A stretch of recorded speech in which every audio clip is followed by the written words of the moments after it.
was told I was going to be the guinea pig for the voice, but pretty did a fair bit of that. Yes. Good evening. How are we? My name's Andrew Gardner, and I'm a Wurundjeri man of the Wurrung speaking people. And we happen to be traditional owners of the land on which we gather. And traditional owners a fair bit of Melbourne, I'll explain that a little bit later.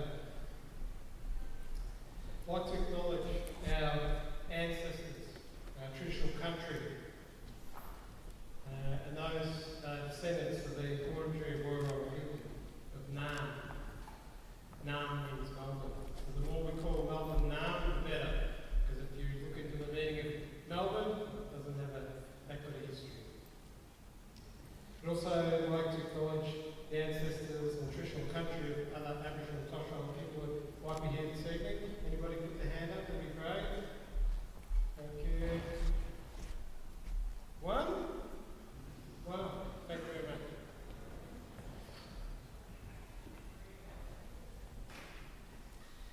I'd particularly like to acknowledge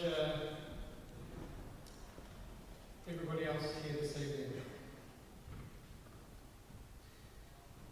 In that, I'll talk a little bit more about the fact that we, as traditional people, have never ceded our sovereign rights, even though our traditional country was sold without consent, 1839, and our people were pushed on missions to be controlled in every aspect of their life, much like concentration camps. And then a critical piece of legislation was passed by the Victorian Parliament in 1883 where it gave permanent reserve to Aboriginal people who live on Coronado, which is just outside Hillsville. 1890s, a piece of legislation came through the State Parliament as well, and that was the Half-Caste Act. And essentially, anybody who had a white parent who was living on the mission had to move off. That was children, women, men.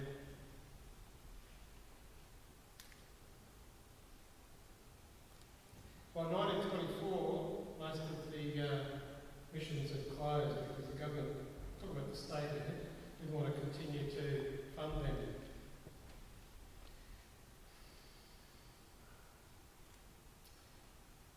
But they were pushed off those missions to live with the rest of society.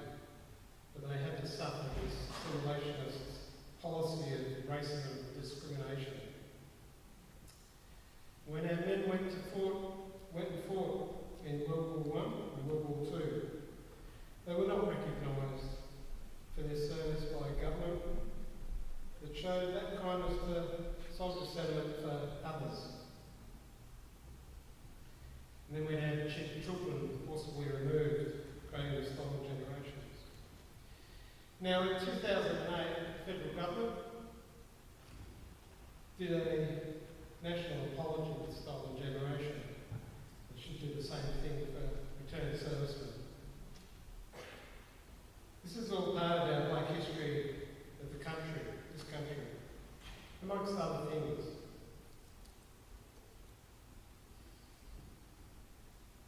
However, there's a positive story to tell about improvements and developments and significant aspirations for self-determination. We have over 400 registered doctors nationally, other health professionals, nurses, midwives, Aboriginal health workers. We have lawyers, we have engineers, artists, middle and senior level of management and government, and politicians even. I thought we got told to turn them off.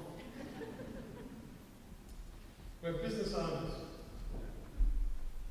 And of course we have our great elite athletes in AFL, rugby league, rugby union, basketball, tennis, soccer, and many other sports. So our future is brighter than it once was. In statewide treaty, we seek equality to be considered and accepted to aspire to the same opportunities as any other Australian. and change the systems that hold us back as we seek equity for self-determining our own futures, for things that matter to our people, and set up opportunities that will improve our condition of our people. As we contribute to the economy in cities and rural areas, we don't want to be on the public purse forever. We need a hand up, not a fan down. So we can determine our own future. As we know, things are successful in our communities are the ones that we develop and participate in. And these achieve the best outcomes. On a more welcoming note, there were 6 clan groups that belonged to the Wurrung people. We had an oral history. Our history was passed down from generation to generation. We believe in what our ancestors and elders tell us as being the truth, so we didn't have a written history. So really we shared around the campfire and stories. This was part of our classroom. So one story in particular is our traditional country. It's from the mouth of the Werribee River in the west, north along its river to its headwaters, then easterly across to the Great Dividing Range, then south to Bunyip, and then westerly across to Mordialloc Creek. Our people did not own land. We were custodians of land.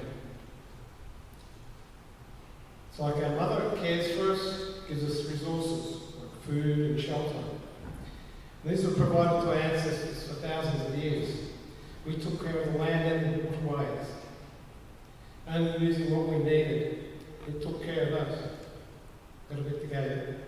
We have to wait. So from the tips of the leaves of the trees to the roots in the ground, we share our country with you today. For more than 65,000 years, we've occupied this landscape.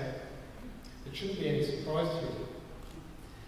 We are one of the longest living continuous cultures in the world. It's something that should be acknowledged and appreciated. We acknowledge the traditional country that we gather on here this evening and pay our respects to elders, past, present and emerging. And to other elders here this evening, I say a particular welcome, as they are our knowledge holders, our cultural authority and our wisdom givers. In our traditional language, I say Womanjika. Womanjika means welcome in a general term. So Womanjika Yiman Kundi Big Wurrungjeri Wurrung Balak, which means welcome to the traditional country of the Wurrungjeri clans and Wurrung people. Nungotjan means well, thank you. Appreciate everybody coming tonight. It'll be an interesting discussion. It's an interesting discussion to support people that are suffering, that are not as well off as we are here in Australia. So we should share our good graces and contribute. People shouldn't be suffering in other parts of the world, because everybody has the opportunity for a free and fair life. So participate in that.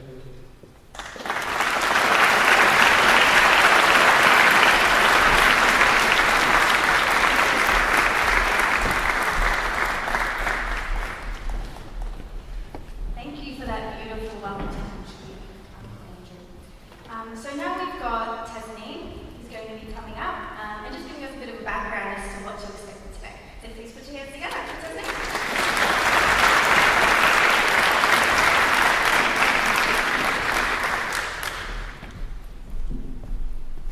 Hi, assalamualaikum everyone.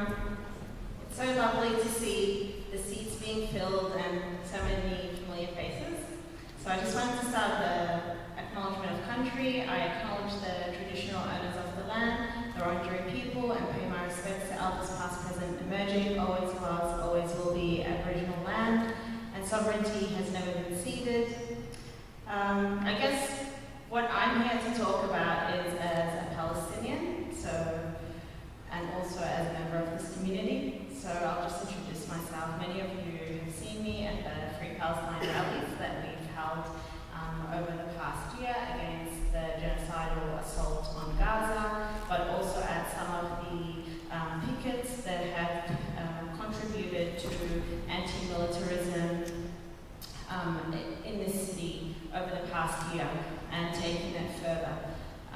So myself, I'm Palestinian. I was born in Jordan.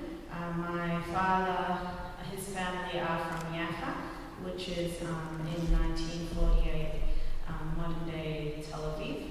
And they were exiled during the Nakba to Gaza. So my dad was born in a Gaza refugee camp. And then in 1967, they were exiled again, this time to refugee camps in Jordan, but we also have family that remained in Gaza during that 1967 assault on Palestine, which is the Nakba. And so, yeah, the past year, myself, my community, we've witnessed these massive atrocities committed, which are acts of genocide. I've personally lost many family members who have been martyred, and that brings me to, being a heavy participant in the movement. But I'm also an educator, and I grew up here in the western suburbs of Melbourne, Naarm. So I went to school in Wyndham, in Truganina, which is actually the fastest growing suburb for a long time. It was fastest growing suburb in Australia. And around Truganina, mainly there's a lot of Muslims who live there because one of the first Islamic schools in Australia was actually established there in the 1980s. And our school, the story that, I joined later, but the school has a story of being on the farm in the middle of nowhere because, the community was so poor that there was no way that, you could build that kind of project closer to the city. And so, yeah, basically our school was on a farm. The school shared a fence with many sheep that would come into the school every now and then. And yeah, I also went to a girls' school in Footscray, which was a public school. So after that, I went to university, and now I'm doing my doctorate in education. And I think that upbringing allows me to speak to multiple issues and their connections, which I think is the way to go if we want to bring about change in society. So while I can speak to Gaza and the crimes that our government is responsible for through funding weapons and through the arms trade and through global capitalism, I think I could also speak to these everyday experiences that actually are very much part of the way that society is structured towards funding war and not funding and not taking care of the people within our society, but also that being translated on a global scale where those who are oppressed here, indigenous populations, and we've seen policy after policy of youth incarceration and just complete disregard for Indigenous lives structurally. But then we've also seen the way that migrants, refugees, homeless people, single mothers, teachers, nurses are disrespected. So these logics are connected. The same logics that lead you to disregard disadvantaged communities and perpetually keep them in disadvantage and at the bottom are actually the same policies that uphold the profit making and uphold the power of those who are privileged in society. And so I think maybe this is an invitation to think about the issue in those ways and to keep coming to those intersections. But I would also just say that this forum emerged also from a need for us to have a more effective outcome in our activism for Palestine. So we picketed multiple weapons factories over the past year. And the missing key from our analysis, and that doesn't mean that this analysis is correct, it's just an attempt,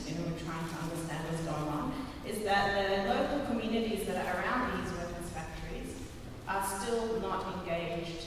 Even though if we sat down with them and we talked to each other, people would say, oh yeah, why are we producing weapons? We should be producing, things that benefit people, things that benefit the environment.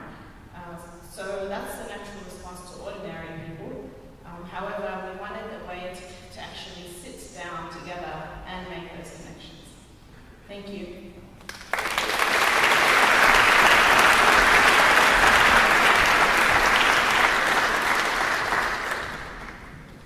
Thank you, Tiffany. So, now I'd like to introduce to you our first speaker. He's a former journalist and political analyst. Who in a span of 20 years has worked for Al Jazeera Arabic, Al Jazeera English, Al Jazeera.com, as a cameraman, field producer, editor, and was also the head of news planning. He has a master's degree from RMIT in International Urban and Environmental Management, and he continues to work in the political sector as an independent political analyst. So it gives me great pleasure to announce and introduce Hashmat Oswin.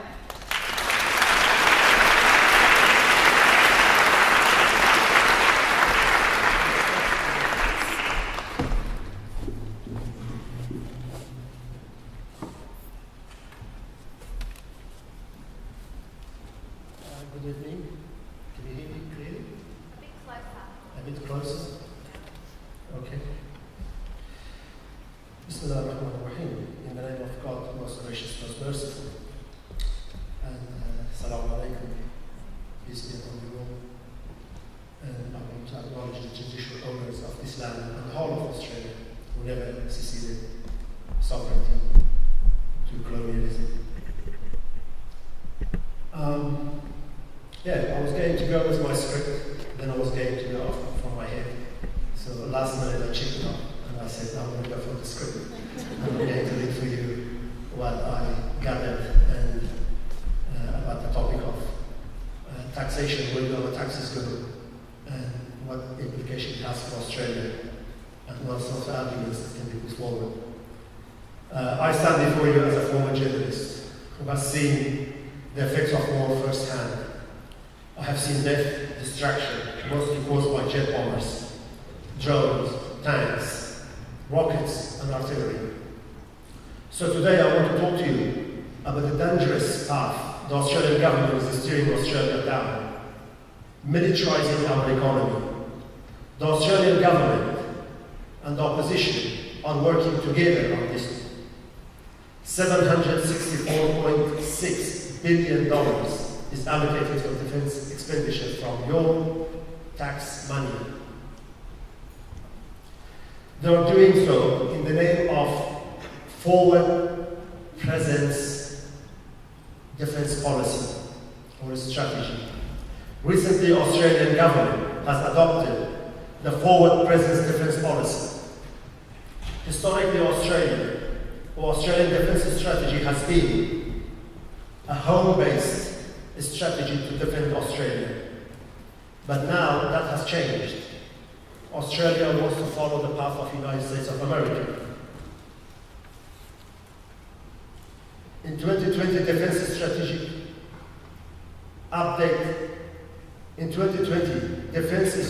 Update, states the capacity to conduct cooperative defence activities with countries in the region is fundamental to our ability to shape our strategic environment. It goes on to say, we must posture for the protection of Australia and for integrated defence and deterrence effects in our immediate region. Basically, what does that document is saying? That Australia should have a forward defence policy, that Australia should become aggressive. This strategy, in effect, makes the Australian Army an army in motion. That is in the Defence Ministry's document, an army in motion. But an army in motion can also be seen as an army on attack. It is to this strategy that the government has budgeted $764.6 billion of your taxpayers' money. But I bet that's going to increase. They're going to increase taxation in the years to come to 15 and 20%. Forward presence defensive strategy is like putting your fist in someone's face close to their eyelashes and then saying, I'm only preparing for self-defense. Defense posture is no longer seen to be keeping to your own shore, to your own country, and not attacking or being right in the face of your adversaries. The traditional way of defense was that you would defend your shores, not to go to someone else's shore and try to defend yourself from there. As part of the forward presence defense policy, $368 billion of our tax money will be used to buy nuclear-powered submarines to go to the borders of China, some 7,000 plus kilometers, to defend borders of Australia. Forward presence defense policy is the ugly brother of preemptive strike. And both are the children of war. They go hand to hand. It is forecasted that the annual defense budget will grow to an estimated $100 billion in 2033-34, compared to $50 billion this financial year. You can see that that's 50% increase in that budget. As part of the defense industry development strategy, $166.2 million will be spent over the next 5 years in grants to support the small and medium businesses and local defense industry. This is where our factories in our backyards are becoming partners in the US, Israeli, NATO war machine. Our citizens will be manufacturing weapons and weapon parts for a global military-industrial complex of the capitalist world. Our media will then ask, why the Muslims are always in war? Why is Russia invading Ukraine? Why is China building new naval fleets? Our media will manufacture consent that genocide is self-defense and placing nuclear-run submarines in the Taiwan Strait is a defense of the Pacific Strait. That's what the media will do. We always talk in Australia and in the wider Western world about self-interest, our national interest. But do we stop to think that others also have national interests? We always talk about human rights and equality, but aren't other humans equal? Do they have no rights? The government and the opposition are committed to send weapons and to other conflict zones. The Albanese government has budgeted to spend $234.3 million for military support and assistance to countries overseas by the end of this year alone. Obviously, Israel will be on top of that list, but these deals are always shrouded in secrecy. The Australian government does not want to say how much weapons they have sent to Israel. By the way, you might have seen that investigative report by Al Jazeera, where they documented that over the 1 year, 1,200 aeroplanes were supplying Israel through an air bridge from UK and America. Round the clock, they were bringing ammunition to Israel to commit the genocide against the people of Palestine. Also, $144.3 million in additional military support will be given to Ukraine. While Ukraine has the right to self-defense because Russia has invaded it, the Palestinians are denied the right of self-defense because Israel has invaded it. Yeah. This is where the Australian population comes in and they need to know.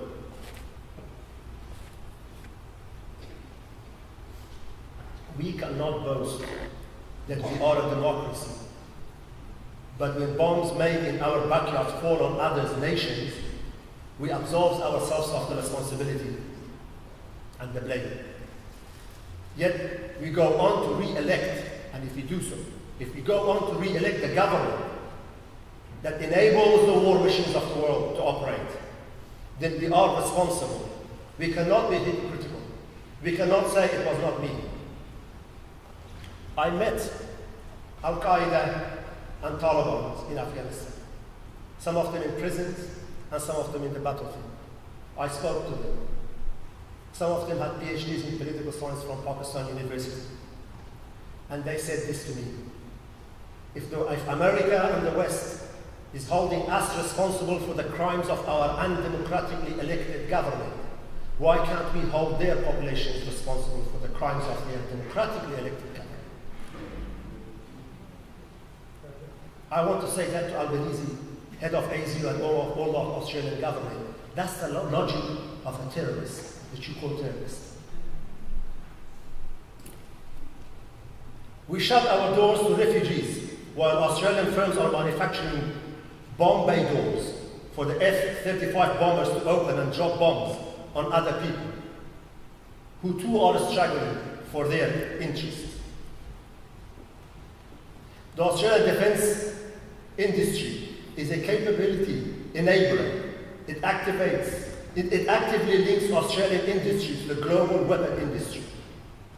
Rosebank Engineering is one of the 70+ Australian companies that make parts of the F-35 bombers. Rosebank Engineering is in Bayswater, Melbourne. It makes the brake system to the F-35 jet bombers. If a bomber cannot take off, it cannot land, it cannot throw, it cannot drop a bomb. They are truly the enablers of all these genocides and all these bombings. Since the rise of public awareness about Australian involvement in weapon manufacturing, the world's largest weapon manufacturer, Lockheed Martin, has deleted that section that says that Australia is part of the large fleet of F-35 bombers being produced. Australian universities, in partnership with the global military industrial industry, sustained by the grants and subsidies from the federal government, are increasingly militarizing our economy. On its website, the Australian Defence Ministry writes, and I will quote, "The global supply chain program assists in increasing the number of the Australian suppliers and export opportunities within a global supply chain of major defence companies, called the Primes. The program aims to find advocates and provides contract opportunities to competitive Australian supply chains. Since they have $1.9 billion of contracts for 250 companies in Australia." Now I could go on. Time does not limit me. But in short, the American economy is based on Keynesianism military, which is basically, it is an economy based on riding on weapons. The military industrial complex is running the American economy. And Australia is jumping on the same bandwagon. And Australia is following the United States of America in turning the Australian economy into a military economy.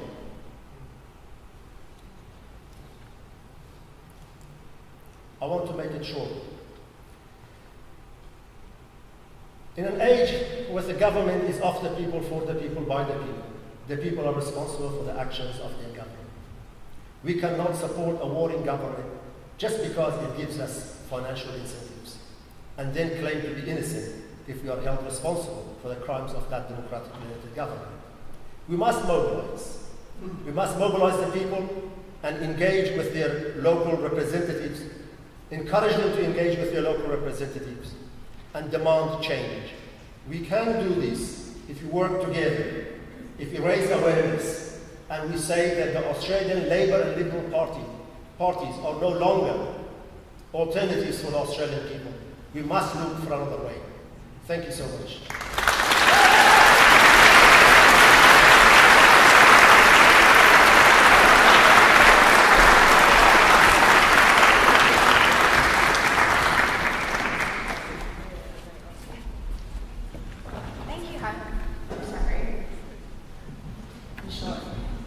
Thank you, Hashmat, for that incredibly insightful address.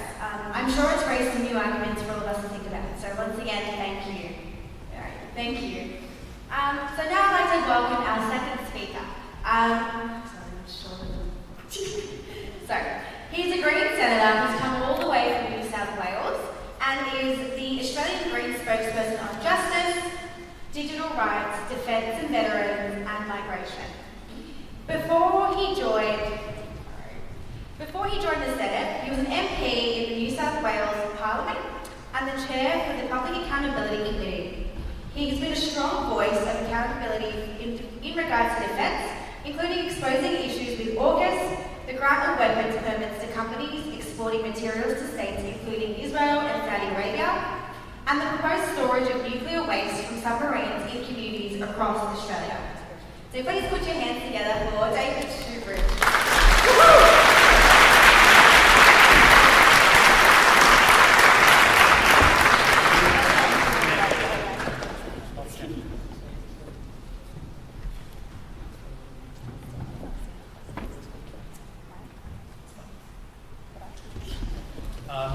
Thanks, Rita. Thanks for that too. I want to start by acknowledging this Wurundjeri land and thank them particularly for the welcome to country, and for us to collectively be here which is wonderful to see, a full town hall to be talking about peace, to be talking about redirecting our government away from global conflict, but let's not forget the ongoing genocide and violence against First Nations peoples here, and let's commit to that struggle too, side by side with First Nations people. Always was and always will be First Nations. It is wonderful to see a town hall full to talk about peace. And to then, as Hanson sort of gave us the challenge, what do we need to do in our neighbourhoods? What do we need to know? Who do we need to activate so as we can actually be a nation that moves towards peace rather than a nation that seems to want to profit from conflict and seems to want to profit from genocide? Because we should be quite clear, there's a bunch of people, a bunch of decision makers, a bunch of powerful people in this country who see profit in war, who see profit in genocide, who see personal advancement in pushing this agenda. And many of them share the workplace that I'm in. They share the Senate, they share the House of Representatives, they go to Canberra, and they want to direct our country, even more of our resources, to global conflict and war and violence. And I find that one of the most disturbing things that I've been a witness to in that federal parliament as the Greens defence folks for the last 2.5 years. And so, you heard some of the numbers from a terrific address from Ashman about the scale of what the Commonwealth's defence budget is. It's sitting at about $55 at the moment, $55 billion a year on defence. But they have a vision, if you can call it that, a dystopian vision, to expand our defence budget to $100 billion in current dollars by a decade from now, by a bit under a decade from now. And you've probably seen some of the things they want to do with that money. And I can give you a little shopping list if you like. They want to spend at least $45 billion. It grows every time we look at it.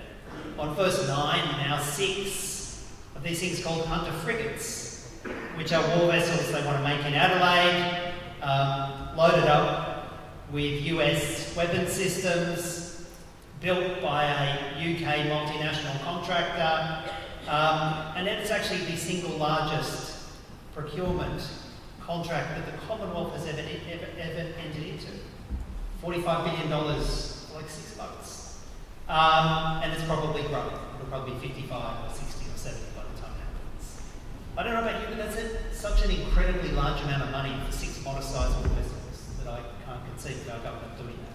$5.5 billion for attack helicopters that they want to buy, a new bunch of attack helicopters they want to buy, which the conflict in Ukraine has said probably won't work, but it of course feeds into the US weapons industry. They just announced in the last week $7 billion, $7,000 million.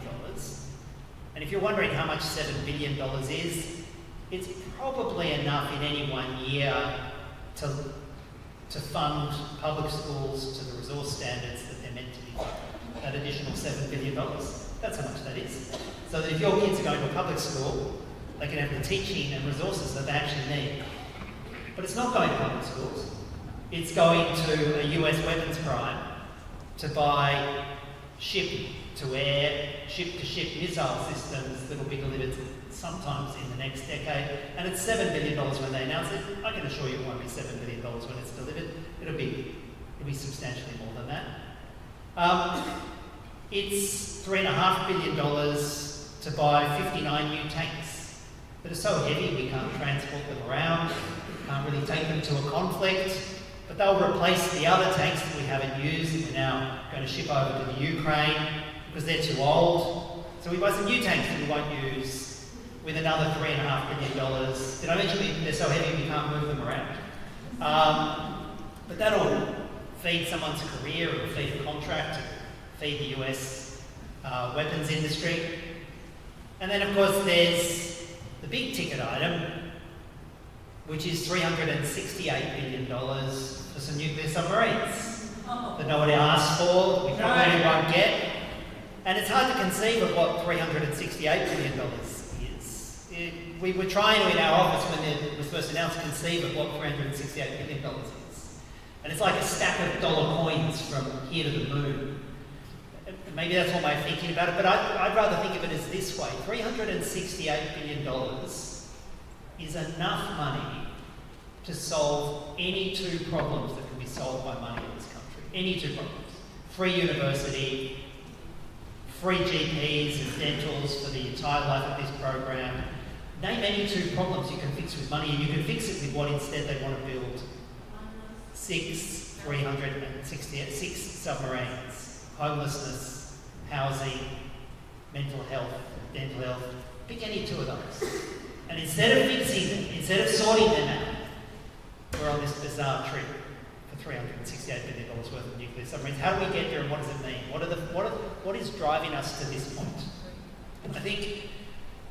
I think sometimes trying to work out what's driving us. Why are our decision makers doing this? Well, first of all, they're in a process at the moment of generating fear and anxiety amongst the population. Like, you have to be fearful. You should all be very afraid. Be very afraid of China. Be very afraid of, like, brown-coloured people. Be very afraid of strangers and forces that want to take our privilege, attack our trade, cause us trouble. You've got to be afraid. And they're in the process, and they've been doing it. You've seen it over the last 5 to 10 years of generating fear. Fear about China, fear about terrorism, fear about Western dominance being challenged. And that is a really active fear campaign. But sometimes it's a bit, when you watch them trying to generate fear, they tie themselves up in knots. And one of the most recent opinion pieces from one of the fearmongers, a guy called Peter Hutcher, who writes for the Sydney Morning Herald and The Age and 9 Facts, he did a piece recently about why we need to have the United States here and what the response to having more United States bases and missiles and Marines and B-52s was. And he got himself tied up in knots because he said, we need to have bases for US nuclear submarines as a loyal ally. And we're in the middle of spending $7 billion to build a US nuclear submarine base just off Perth. $7 billion has already been committed. What will we get from that? We'll get a US nuclear submarine base just off Fremantle, a place called Garden Island, which they've passed the regulatory regime to create a nuclear submarine base out there. So we need to invite the United States here, and they need to have major bases, including a nuclear submarine base off Fremantle. Their plan is to put another US nuclear submarine base on the east coast off Port Kembla. We have Pine Gap. We have a US communications base to their global submarine fleet in the northwest of WA. We have just massively expanded RAAF Tyndall, which is south of Darwin, to allow US nuclear-capable B-52 bombers to take off from and be stationed in Tyndall. We have US Marines in Darwin. And we need all this to be a loyal ally, according to the argument, and for us to be relevant. The US, of course, is relocating all these assets into Australia because they've got strategic weakness. Most of their existing forward bases in Guam, Okinawa and the like are likely to be destroyed in the first 24 hours of a hot conflict with China. So they're relocating them to Australia because of strategic weakness. We're being a good ally, we're providing the real estate, we're doing all of that. But there's a problem in Peter Hutcher's analysis. He says, well, that probably makes us a nuclear target in a limited strike. And he admitted that was a problem. That was a problem. And then said, but of course, you know, the US is showing strategic weakness now. We may get a president like Trump. And the question is, would they be willing to trade Perth for Los Angeles in a limited nuclear strike? And said, well, probably not. They probably wouldn't trade Perth for Los Angeles. So what's the solution, right? No, I can think of one solution, which is junk the US bases and stop any nuclear target and don't be part of that war machine. That's one solution. I can think that's no bad solution. But no. Peter Hartcher's solution was, well, if we can't rely upon the US nuclear umbrella, maybe we should begin to develop our own. You see? Can you just see how dystopian and toxic that entire rush is? And if you think that thinking is weird and unusual, and it kind of is weird and violent and deeply against our national interest, there are people inside the coalition, there are people inside the defence establishment who follow that same logic. And that's the logic they're following, and it is so bizarrely against our national interest. We live in one of the most geopolitically secure parts of the planet. Like, there's us and New Zealand, right? Pretty much the safest two parts of the planet. And we are literally inviting ourselves to a war, which isn't our war, to encourage a war, to try and enmesh the United States in the region, because we want to be part of a war. And it's really awkward to be part of the war from Australia, so we have to forward position ourselves. We have to buy expensive submarines and plunk them in the water just into a conflict zone.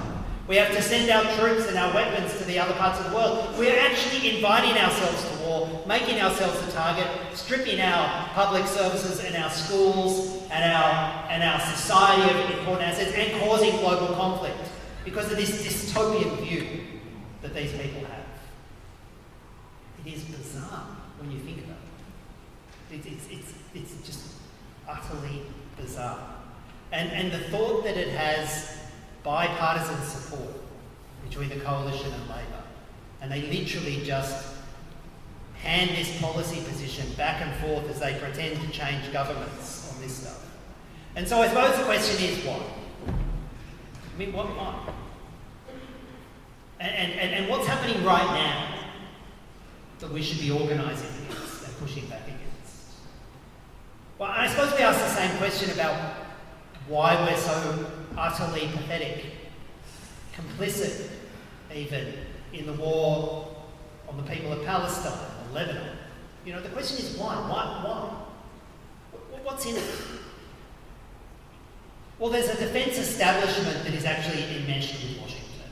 And careers are made by going to Washington and coming back with US weapons and bouncing back and forth. And entire careers, entire chunks of the Defence Force, that's how you get it. And they know that, and they back it in. And if you criticise it, you get excluded and you get removed from the department, you get removed from the Defence Force. That is part of it. There's careerism. Yeah. And from a political point of view, there's a bunch of politicians who absolutely benefit from it. They leave politics and they go straight into the arms industry, and they become directors and non-executive directors and spokes, and they start profiting from the very industry that they were feeding as Prime Minister or Defence Minister or Defence Procurement Minister. And you could start a list, it could just keep going.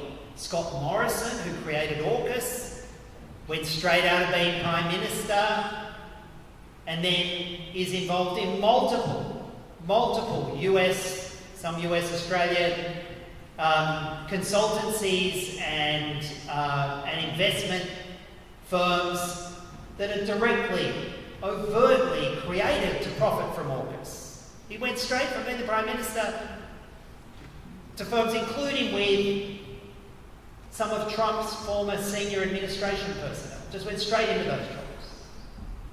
We have Christopher Pyne, who's never seen a weapon he hasn't wanted to sell, but literally any bloody weapon.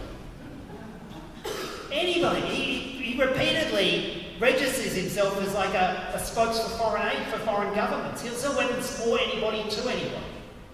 He's currently a spokes for a bunch of French weapons manufacturers, but he'll do United Arab Emirates, he'll do US, he'll do UK, he'll sell for anybody. Literally anybody. Kim Beazley, former Labor Defence Minister, has literally, there's a shopping list of defence primes, largely US defence primes, that he's had senior positions in, director level positions in. And he does it even at the same time as he chairs the Australian War Memorial. So he can be chairing the Australian War Memorial, which is meant to be a kind of shrine to those who paid the ultimate sacrifice for war, the concept of never again, let's not do this, let's be solemn, let's acknowledge the pain and suffering. He chairs that. And then he goes and works for defence primes at the same time. It's extraordinary. So there's that, there's the personal. But there's this increasing enmeshing of our politics and our defence industries. And there are two aspects to AUKUS that do this. AUKUS Pillar 1 is the $368 billion on submarines. And it's, it will likely never produce Australian submarines, but in the meantime, countless billions of dollars will be churned into it. We've given $3 billion to the US industrial base, we've given $3 billion to the UK industrial base. We'll give more. And from a US perspective, if Australia gets nuclear submarines, that's fine, that's okay. If we prop up the UK nuclear industry in the meantime, that's great. But if we don't get any nuclear submarines, they don't really care because they really want the two submarine bases here, the two nuclear submarine bases here. That's their absolute goal of this, two US nuclear submarine bases here. If that's all they get, they're perfectly happy with that. But that's $368 billion. It's dangerous in its own terms. It drives us into the nuclear thing. But there's AUKUS Pillar 2. And AUKUS Pillar 2 is actually probably more dangerous than AUKUS Pillar 1, which is the nuclear submarines. And AUKUS Pillar 2 has already been legislated by the Labor government, cheered in by the coalition, and that legislation passed through despite our opposition earlier this year. And AUKUS Pillar 2 removes all of the constraints and the checks and balances for weapons and weapons technology to flow between Australia and the United States, and the United States and Australia, and the UK as well. They're like a pimple on a pumpkin compared to the United States. It's really, and so that from a US perspective is designed to co-opt the Australian industry into the US industrial base. It's designed, by doing that as well, to co-opt the Australian Defence Forces as a part of the United States Defence Forces and to seamlessly enmesh. Because, 6 nuclear submarines make no sense by themselves. They only make sense as part of a broader US fleet in the Asia Pacific. 6 Hunter-class frigates make no sense by themselves. They make sense as a little part of a US posture. And this has been part of a US strategy since Obama to contain China. They've realised the US can't afford it by themselves, so their conscious plan is to co-opt the industrial and military bases of Japan, the Philippines, South Korea, Australia, and into one single military industrial complex that they will then direct to confront China. And AUKUS Pillar 2 is doing it. There are no longer defence controls that stop Australian technology moving from Australia to the United States, that stop US technology moving from the United States to Australia, that stop weapons parts and weapons systems moving back and forth between the two. No longer will our government be signing off or agreeing to the movement of technology and defence between Australia and the United States, and that just enmeshes them all. And from a US perspective, they don't want us to have a sovereign defence capacity because then we might get, sovereign. They want us to be producing widgets and parts to the broader US weapons industry. That way we don't have a sovereign defence capacity. That way we can't make individual sovereign defence decisions. That way we have to do what the United States does. And it's happening now. It's being implemented now in AUKUS Pillar 2, but it's deeply frightening. And so to come back to the concept of Gaza and Palestine, why has Australia not said we will not allow our industry to supply F-35 weapons parts to Israel? Why have we not done that most obvious thing? Because F-35s are used in the genocide in Gaza, they've been used in the violence against Lebanon, they've been used to bomb Yemen. Why have we not been able to say that? It's because the United States would say to us, how dare you? We let you be a little part of the F-35. You can have your little part, you can have your jobs here, you can have your 75 firms and a couple of $1 billion, and we let you be part of AUKUS. But we're not going to let the tail wag the dog, and we're not going to let Australian industry and the Australian government decide when and where these weapons will go and weapons parts will go. How dare you? How dare you? And if that doesn't make you anxious about our sovereignty, if that doesn't make you anxious about complicity, if that doesn't make you troubled by the next US war that we'll be a part of, I don't know what will, we have to sink AUKUS. Thanks very much.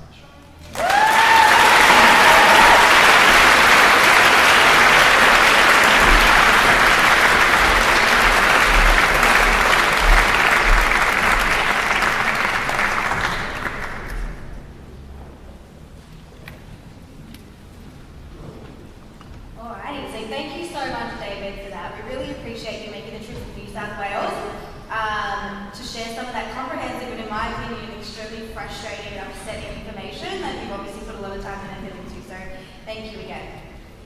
Alrighty, so we're now going to move on to our panel discussion section of the night. So I'd like to invite up to the stage the wonderful John. So John will be moderating the panel for us, and has been a really key figure in pulling all of this together. So please put your hands together.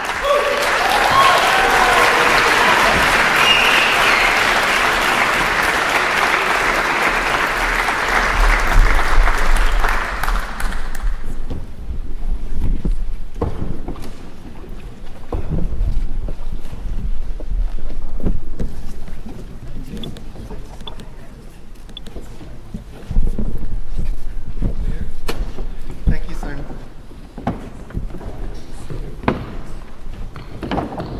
Thank you so much. Can you hear me? Okay. Oh, okay. What about now? What if I keep talking louder and louder without raising my voice? Thank you so much, Priya. Thank you, Uncle Andrew, Hashmat, David, Tasneem. My name is John and I'll be moderating the more conversational part of this event. We'll hear from 3 additional guests, have a short discussion, and then get to some of the questions that you might have for us. So we're going to begin by asking each panellist who's just joining us on stage to introduce themselves by answering an opening question for a couple of minutes, and then we'll open it up into a wider discussion. So I'm going to first welcome Mary Merkinich. Mary is a former teacher, Australian Education Union State Councillor, and a climate activist and feminist who writes for Green Left. Mary, when we talk about community needs being underfunded, we use very broad words like education. But as somebody who's spent decades as a teacher, what does that lack of money actually look like? Sorry, can you hear me? Okay. So I'm just going to launch into my presentation. Okay, so I'll be focusing on the deficits in schools. But I also want to say that there is so much that is great about the school system. Teachers and education support staff work very hard to create excellent schools where students can learn and develop as joyful individuals. My focus is about the shortcomings which could easily be fixed if more funds went to government schools. If that $368 billion that's going to the submarines that has been spoken about, if that was directed toward, or some of it was directed towards schools. I've taught for over 40 years in government schools, so this contribution is based on my experiences. Classes are too big. 25 or more students in a class is educationally unsound. And in many schools, in particular in primary schools, they're larger even than 25. Most of my classes in recent times have been larger than when I started teaching in the early 80s. So we've actually gone backwards. Large classes mean less time per student, not being able to address the individual needs, concerns or interests of students. Less time, if any, to build positive relationships with students, which are so vital to creating a positive learning environment. Teacher workload, on average 53 hours per week. Principals 60 plus hours per week. Education support staff say that they cannot complete all the tasks they're given in the time that they have, and they don't even get a paid lunch break. Consequently, something like 87% of teachers say their health is adversely affected by their workload. There is little time for a work-life balance. As well, the number of classes that teachers have to teach per week is way too many. And so what that leads to is that teachers report that they can't teach as well or as effectively as they know they could because they have less time to prepare, to be innovative, to collaborate, to share and test new ideas, or even just time to reflect. And there's hardly any time for addressing issues such as sexism in schools, or racism, or bullying. As a consequence, we have a teacher shortage, and many teachers, especially young teachers, continue to leave. This shortage means that those still in the profession have to work even harder because classes become larger. It becomes a vicious circle. Mental health issues for students are widespread, and there are not enough resources to address this in schools or indeed in the health system. Teachers are not trained to deal with such issues, so mental health of young people is not adequately addressed, if at all. In my opinion, that's a crime. On a less dire but still illuminating note, in many schools there are often not enough rooms, so that teachers are allocated inappropriate rooms in which to teach. For example, humanities teachers such as language teachers, I'm a language teacher, or English teachers, history, geography, whatever, might be allocated to teach in a food technology room, that's a kitchen, or a woodwork room. And until recently, many rooms in schools were not air conditioned. In fact, as far as I know, there might still be some that are not air conditioned. School budgets are calculated on an average of the cost of a middle-range teacher.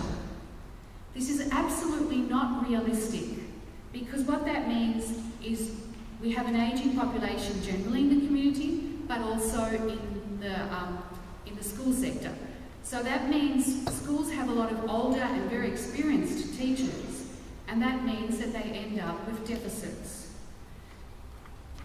So they try to recoup some of this money that they don't have by charging parents all sorts of fees. More and more costs, such as for textbooks, computers, excursions, or other resources, are shifted onto parents and individual families. For example, I heard just recently on Radio National, and I didn't know about this, that some parents are asked to pay for physical education or PE classes so that their children can be involved in PE. PE is part of the core curriculum, and in a crisis of obesity, it absolutely should be. So why should parents have to pay for something like this? This cost shifting means that some students are going to miss out on certain equipment or excursions or other educational experiences. This is privatisation by stealth of the public school system, although it's not so by stealth. It's not so public, and it's not free at all, our government schools. And all of this is happening at a time of a cost of living crisis. And yet, our governments can find money for certain areas of the curriculum, for certain areas of the STEM curriculum. STEM is science, technology, engineering and maths. They can find money for war education, for promoting skills and igniting interests, they hope, in military technology. Fortunately, there are teachers and parents who are fighting against these moves, so that some schools have already banned these STEM programs. They've held meetings, planned rallies, and they've created resources to improve awareness about what's happening, and also about how to oppose it. We must all support them and demand that our taxes go to addressing the issues that I've described, and not to sucking our young people into supporting conflicts such as in the Middle East or foreshadowed ones against China. And that's where I'll stop. Thank you.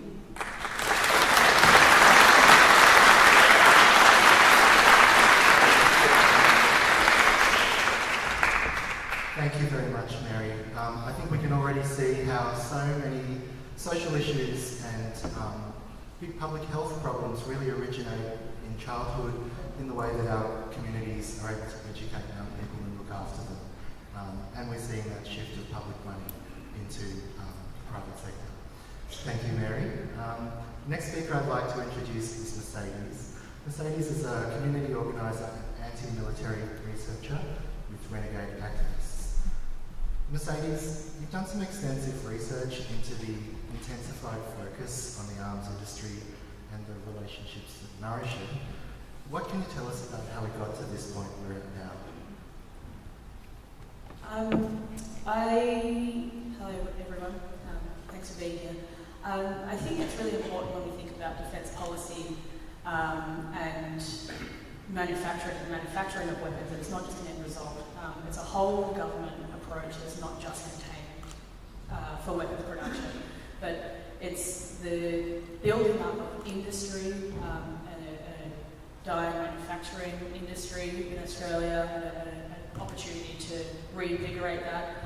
It's a shifting of an entire economy and economic structure to be built around the manufacture and the production of weapons and every part that is involved in that. And so it's designed, a whole government approach designed only to bolster the flow of capital. So when we think about weapons manufacturing in the suburbs like HTA or Electromold, these small innocuous factories that might make a single part to a much larger weapon. That's the approach by the Australian government to provide funding and grants and the opportunities for those small companies to reinvigorate their small family businesses into making these weapons. And as David was talking about AUKUS Pillar 2, Pillar 1 is the submarines that we maybe never get, but the Pillar 2 is bringing in resource extraction, information sharing. There's now a license-free environment for the technology that is developed as a part of that, and the environmental impacts of what that means, in particular resource extraction in a country like Australia that is so resource rich, particularly in something like rare earth elements, which is, we'll see another mining boom as part of AUKUS and as part of that policy, is capturing every part of the economy to be geared towards weapons and to profit off death. So just as an example, F-35, which is produced by Lockheed Martin, to produce one F-35 Joint Strike Fighter, it takes 400 kilograms of rare earth elements. They're also required for Tomahawk missiles, the Joint Direct Attack munitions, the bunker buster bombs, and also the radar systems and the Predator unmanned stealth fighters. For every, and the Virginia-class submarine, the three that Parliament is going to equate to about 12.5 tonnes of rare earths for the Virginia-class nuke subs. And for every single tonne of rare earth that is extracted, the combined impact of that extraction and processing yields about 2,000 tonnes of toxic waste. So that is in wastewater, that's in dust, that's in toxic gas, and let alone the environmental destruction of actually the extractive processes, which in the case of here is often happening on stolen Aboriginal land without a care for the communities who rely and thrive on that country. And it's not just at the end result of these, things like the Avalon Air Show, and these theatres of war that are put on for the testing of these weapons to kind of show how they operate. Every time they do that, they are dropping missiles and bombs on country They are destroying the environment with jet fuel. And every time that one of these happens, and they happen all the time. Avalon Air Show is coming up next year, and that is kind of played out as this great family fun day out to come and have a look at the warplanes. But really, what it is what Hashma was talking about, that manufacturing of consent from childhood and the normalising of the militarisation. And how the manufacturing of consent happens is that defence policy is long-term. The 1987 Defence White Paper laid the groundwork for the policy that we now see that is AUKUS.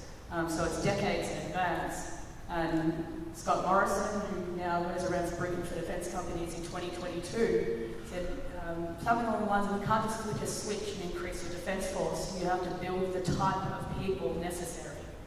And so this is for a decades-long plan. So you think about what these programs that are happening in schools, like STEM Punts, which is run by Lockheed Martin, and it's manufacturing consent over decades through the media, but also through these programs to try and normalise and make us okay that this is what is happening. So I'm going to probably wrap up there.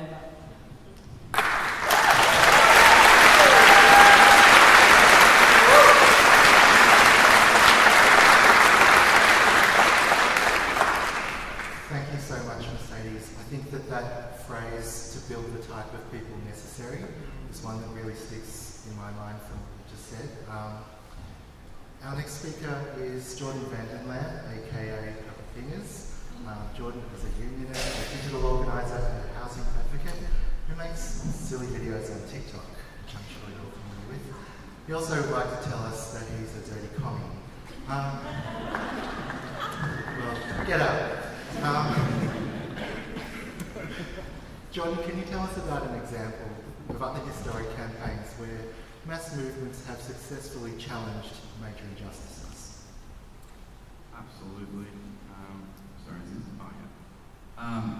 yeah, so I like to do videos about housing and stuff, but I'm a socialist. I care about a lot of things. I just have a couple of special interests, so bear with me because this is one of them. I'm also South African, and quite obviously I'm white South African. Please don't hold that against me. Just give me a sec. But yeah, so in South Africa there's a fairly long and significant cultural history when it comes to the rejection of authority, but also anti-war movements in South Africa. And those movements they're quite successful. So South Africa is the only country in the world to destroy their nuclear arms after the non-proliferation treaty that was passed, which is great. They're currently, prosecuting Israel in the criminal court, doing a great job. But those movements came from being intrinsically linked with the liberation of the South African people. They didn't just appear on their own. And I feel like there's a lesson here for us in that, obviously, South Africa and this country are different countries, but the histories are not so dissimilar that we should completely disregard them. So South Africa, you can't really say the word without thinking apartheid. That system was introduced, the legislation that system was based on was introduced in Queensland prior to it being, expanded on is a one word for it, and like brutally. But that didn't just happen in South Africa, and it's obviously not just happening in South Africa at the moment as Israel. It happened in this country. And yeah, we don't have the same culture when it comes to the rejection of authority here, as well as widespread anti-war movements. And I think we should, but I think that's because we haven't included in our anti-war movements the fight for the liberation of First Nations people in this country. And I might be wrong. Sometimes I am, I often am, but also sometimes I'm right. So I feel like we get a successful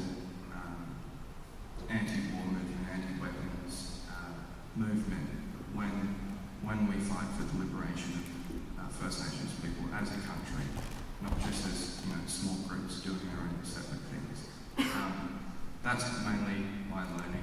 It's the same anti-war housing. Like, we don't get housing justice without land back. We don't get, anti-war without the liberation of First Nations people. That's kind of all I wanted to say.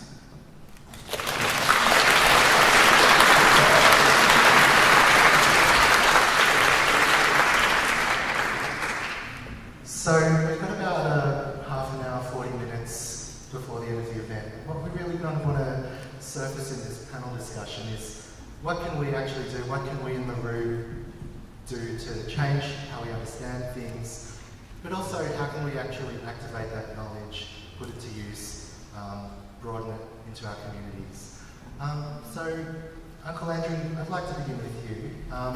To refer back to David's argument that with the $368 billion that we will get some nuclear submarines for being able to solve any two problems that can be solved with money. What two problems should we maybe think about putting forward? The statewide treaty of Victoria is one thing.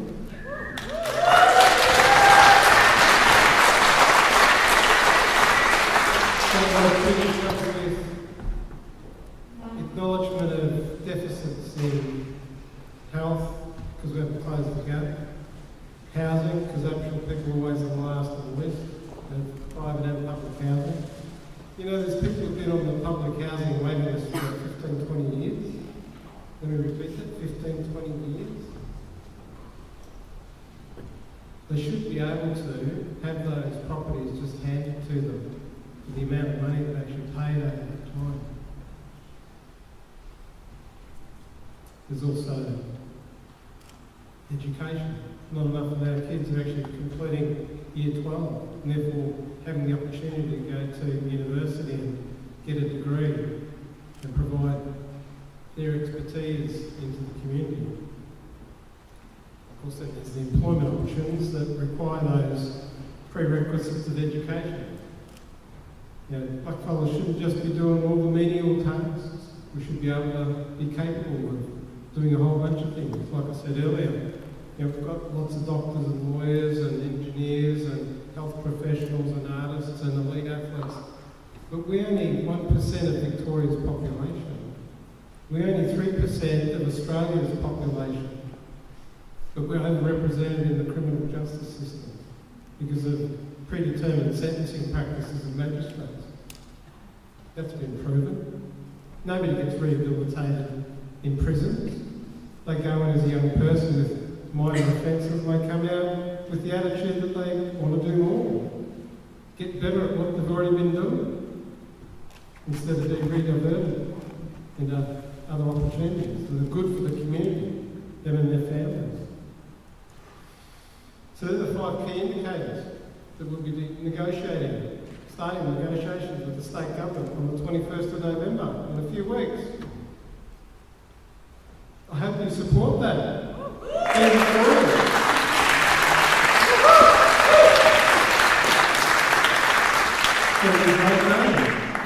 The Premier's going to turn up. There'll be a number of cabinet ministers turn up. State politics. But we had a conversation just recently around soldier settlement scheme. Like I said earlier, some of our men that went to war, that were able to come back, weren't appreciated, weren't recognised by an ungrateful country. You've got veterans in your portfolio, don't you? You should say something to the government, to Matt Keogh, for example.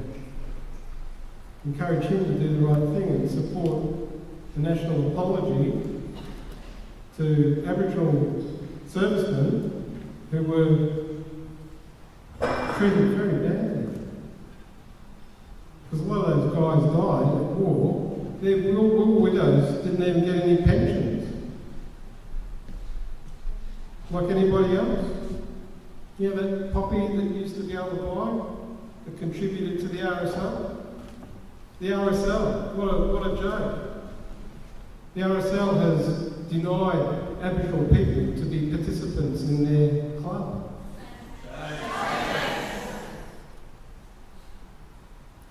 It's an astonishing thing that even up to the Vietnam War, Aboriginal people have been involved with a lot of those conflicts.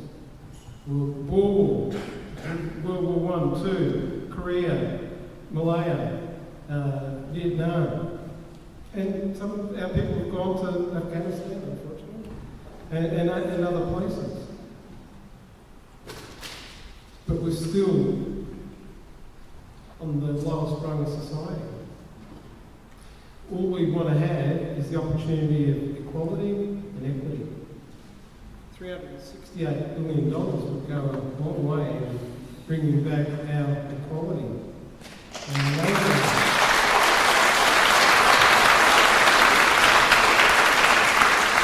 Enabling our communities to continue to develop and thrive. Because, you know, last year, when the referendum was on, really disappointing outcome, I've got to say. 15th of October, I kind of felt really gutted, yeah. Woke up Monday morning, 16th of October, okay, let's get stuck in the treaty. You know, you can't cry in sport book. But at the end of the day, national reviews have been done to identify how Aboriginal people felt generally across the nation about that kick in the guts, about not being even enabled to be a part of the Constitution. We're already a part of the Constitution. Section 51, because we're black and everybody else with coloured skin in here, is automatically disaffected because of that. It doesn't make us Australian. 1967 referendum was the last successful referendum. You know why? Because it took 4 years to develop. And it was a two-part question. Include Aboriginal people in the population. And the second was to increase the number of seats in the House of Representatives. What did you think that meant? It meant the government of the day wanted to have a balance of power and not that the Senate ride them. Yeah? Including Aboriginal people in the population was just that, it was just a census. It didn't give us Australian citizenship, and it didn't give us the right to vote. We didn't get that until a number of years later, when the states gave up the responsibility for Aboriginal affairs and gave it to the Commonwealth in 1974. My mother didn't get to vote at the 67 referendum because she wasn't considered to be an Australian citizen. My dad did, because he's white fella. That happened to every other Aboriginal person in Victoria. Unacceptable. When I look back at that, it makes me angry. Because my mum was actually a bit of a monarchist. You know, every time the Queen came to Australia, she was a bit fluffed up, you know? And I'd sit there going, but we like that. But, yeah, exactly.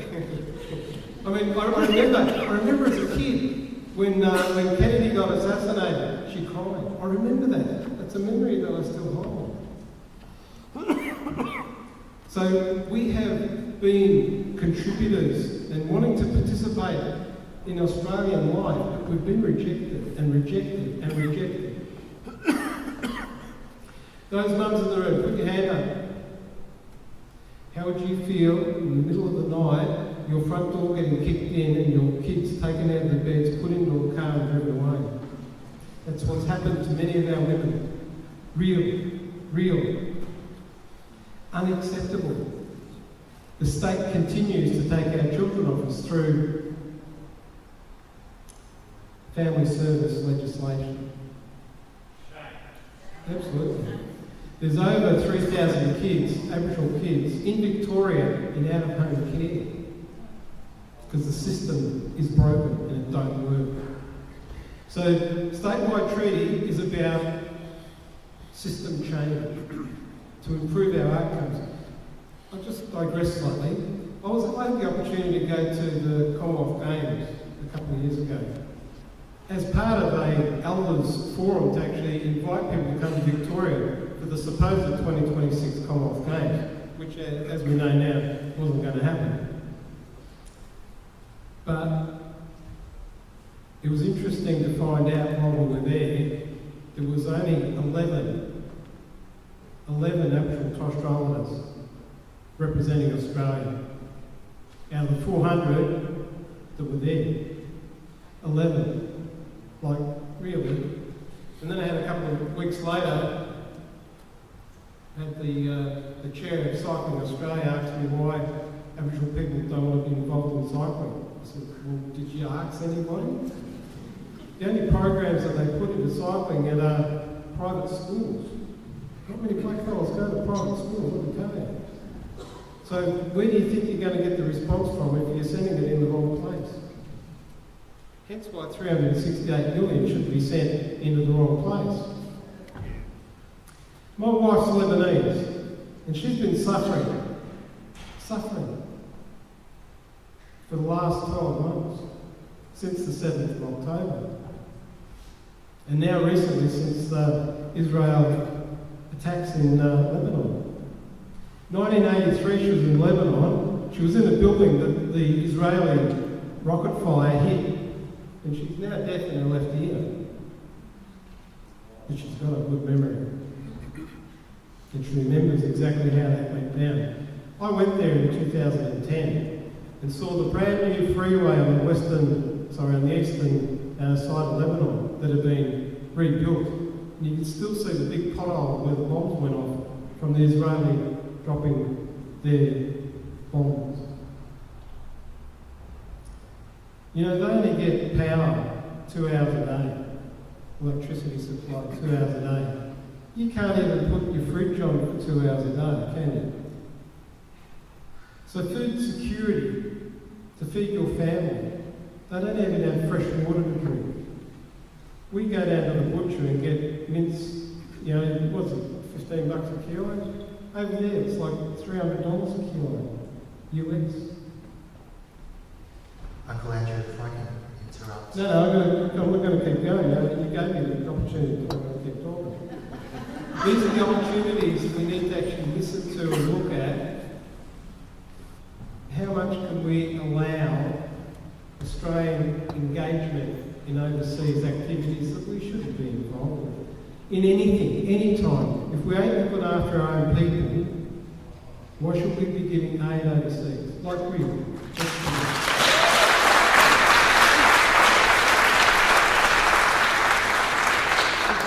So we've got any night of the week, we've got over 300 rough sleepers just in Melbourne City, in the city centre. 30% of them are Aboriginal people. We should be looking after rough sleepers so that there isn't a housing and homelessness issue. We go home and live in our abodes, houses, flats, units, apartments, whatever that is. We don't experience that rough sleeping. I've done that a few times. As a leader in an Aboriginal organisation, I was asked to participate in a sleep out. And it wakes you up when you're really uncomfortable. And you think, you know, how can we actually do better to encourage people to donate and make things available for other people? And then I look back and I go, hey shit, we've got people living in houses, 20 people deep, overcrowding. There's lots of issues we need to deal with. If we don't look after ourselves, not just us, we Australians, if we aren't looking after ourselves first, why should we be doing that overseas too?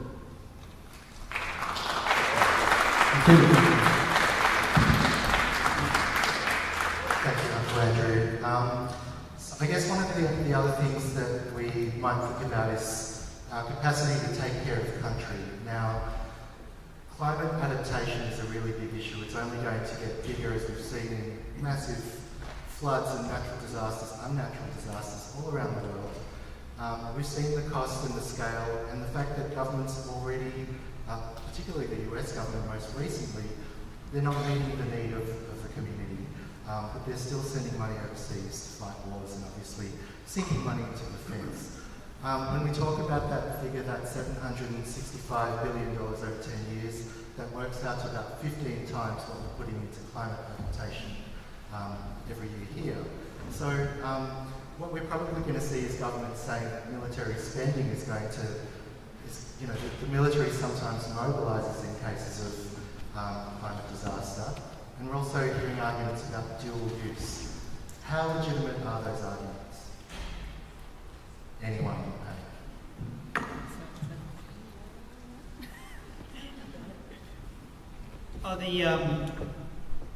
So the argument that somehow defence spending is going to produce all of this other magical good, we're going to get a Teflon Part 2, like we get out of NASA.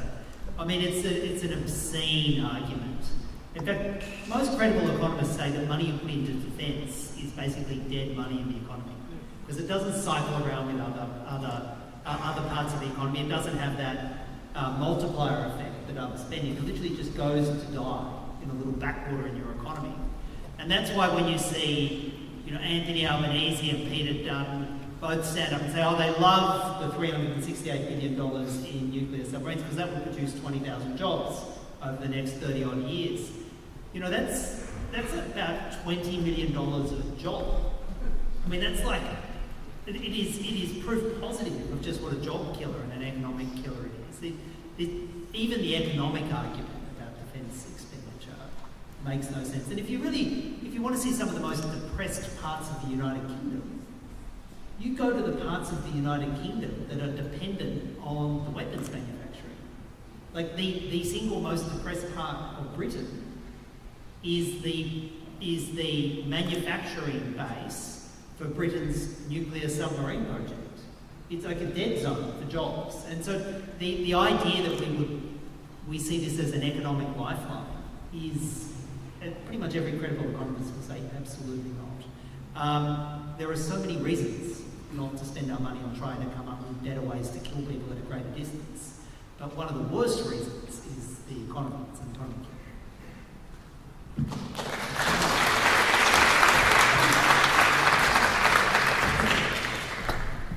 I just wanted to add a little bit on the dual use, I guess, and how we compare the bolstering of defence rather than climate adaptations. And I think it's important to note that I'm going to go back to critical minerals again, but the US Congress and the Australian government, when you look at their critical mineral lists and the foresight of what they plan for the procurement of critical minerals, it's always for a dual use of renewable energy and defence. And so the way that they sell it to populations or to kind of push it through levels of government is, one of these things are used for both for things like renewable energy, but also for defence. And so I guess in terms of dual-use goods for export, the lack of transparency or clarity about what they're actually going to be used for does not exist, because under national security you don't have to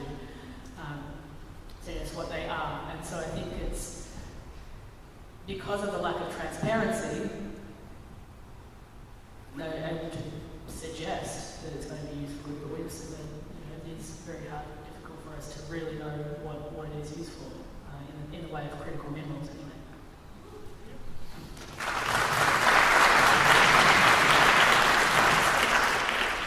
I was just going to add that if you were really serious about what's happening with the climate, you would declare that we have a climate crisis, and society would totally be geared towards addressing that crisis. So you'd start educating the population about how serious it really is. You'd have programs in schools. You'd have forums like we have here today, organised by the government, going around, getting councils to organise meetings, because while people, I think, understand there's a crisis, the media and the politicians are downplaying it. And so most ordinary people are thinking, okay, someone's going to solve this, or it can't be so bad as what the Greens say, or whoever else is saying this, or even the scientists. So you have to counteract that. And so you would start organising as if you're in a war, but a war that is to counteract what is happening with the climate. You at the same time, while you're building sustainable buildings, you're addressing the housing crisis as well. So the money that is being directed, the billions would be used for a society that is in climate crisis. So that's what I think we should be advocating for, and what obviously isn't happening at the moment.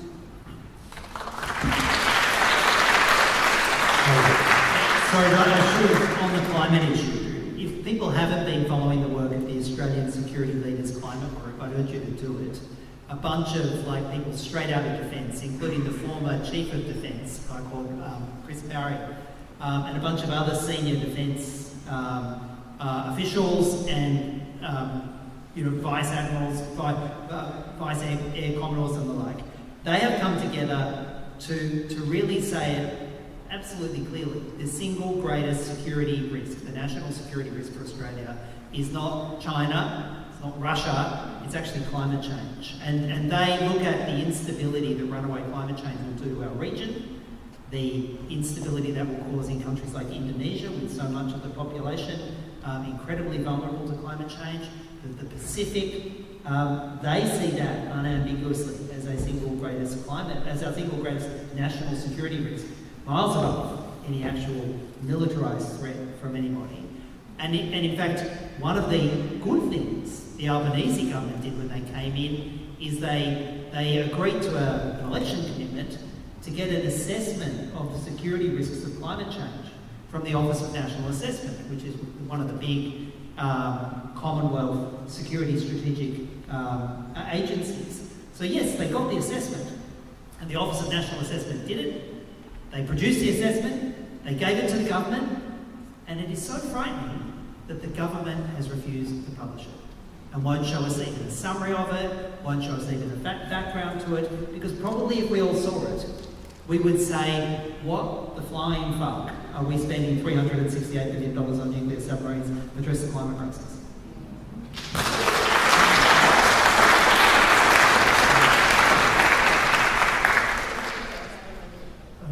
What I will say is something quite different on the topic. I want to talk more about what we can do. You see, the Western societies, because I've traveled throughout Afghanistan, Iraq, Yemen, I met with people that are chased by governments as not good people, and I've sat with them and talked to them. And I sum up their argument about Western societies, and it's a reflection on all of us. The Western society is known as democratic, free society. There has never passed in history of mankind a society that by their own will pay for a group of people to sit in a building called Parliament from morning till night. Their job is to make laws and restrict the public and have financial repercussions tied to big companies. And the people have only two freedoms: sexual freedom and food. Everything else that people do in the West, they are taxed, they are permits, there's a financial repercussion. Everything. Just go home and think about it.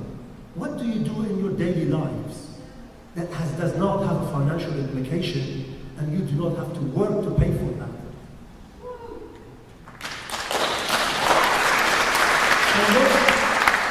We call this society a free society. Now, I'm not an anarchist, by the way. Okay? I believe in the power of communication. I'm a Muslim. The miracle in my religion is a book. It's a book of communication. That's all. If people say to me, what is the miracle of your prophet? I say a book, which has some things to teach you or say to you. So I believe in communication. That's why I'm here communicating to you. Are you really free? Why don't you stand up and hold your government responsible for what they do?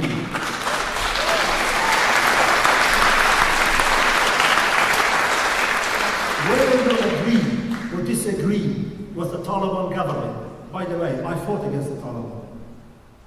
I went to Afghanistan in 1999 and I joined the anti-Taliban movement. I worked all the way out for some time. I was the advisor to the president. But when the Americans came, I left politics. I went into journalism. And all my life I sat with the man behind the donkey, not the man behind the Mercedes-Benz.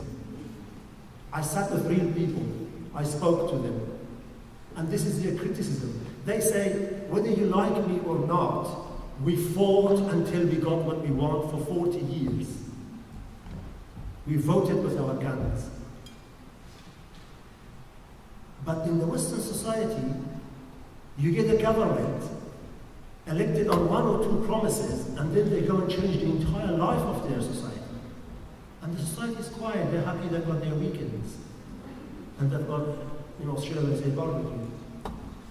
But you've got to get up and change. You've got to change. You've got to tell the people that this is not the freedom that you were asking for. Hold the government responsible. And do not vote for Labour or Liberal.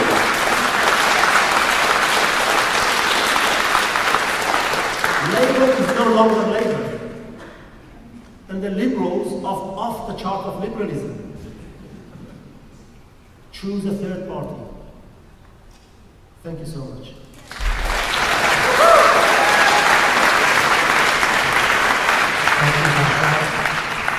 Now, we do want to make sure we get to your questions, so I've just got 2 very quick questions for the panel. If you have a question in mind, please get it ready. We'll have some ushers with wireless microphones to put you on the PA.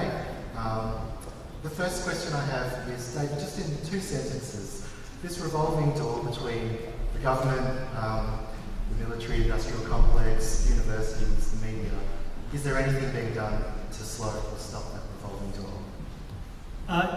Well, there is a collective interest between the Coalition and Labor not to do anything, because they each see their interest in ensuring there isn't that integrity measure. We have the National Anti-Corruption Commission. It's meant to be doing some review of that. It's been underwhelming, to say the least, so far. But there is work on further legislation to limit anyone who is a minister or a shadow minister going and working in that portfolio, and not just the 12 months after you've left, which is not a limitation, but it should be a minimum of 5 years. You should not be able to regulate the industry and then work in and profit from it, and you absolutely should be able to do that with benefits.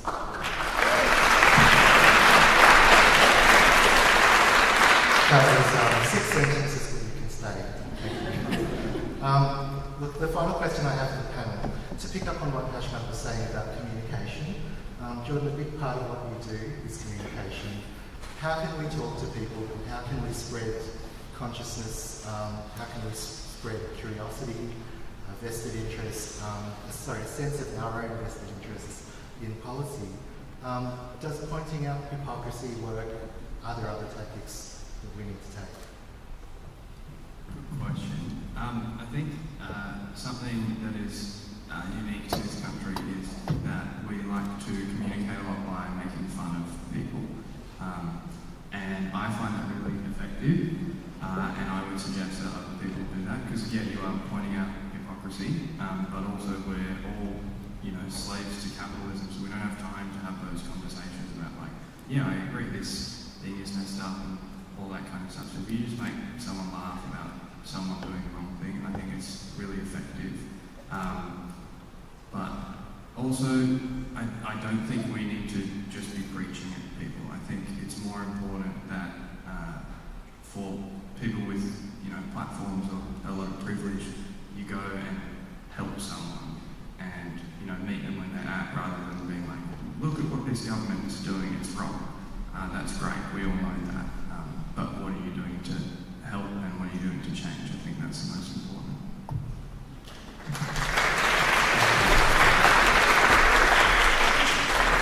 All right, so we've got time for a few questions, and then we want to make sure you've got time to grab a snack or a dessert outside. If you have a question for the panel, please pop your hand up, and one of our 2 very lovely and mobile ushers will come to you with the microphone.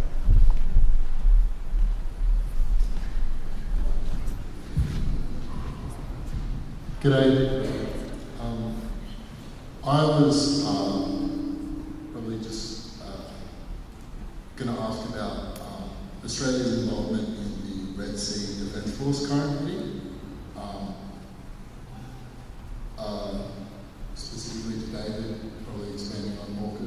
and also Australia's current and expected exposure from our involvement in the genocide in Gaza. So Australia would have, the Albanese government and Peter Dutton would have loved to have sent warships to the Red Sea, but they don't have any warships that could survive the basic drones that the Houthis would have sent across, despite all the money they spent. And so they didn't send ships, so they sent personnel.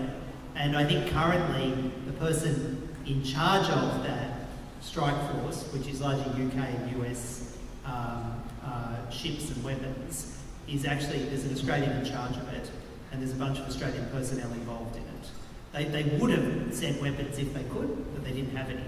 And I think sometimes we should realise just how very ordinary our opponents are in this too.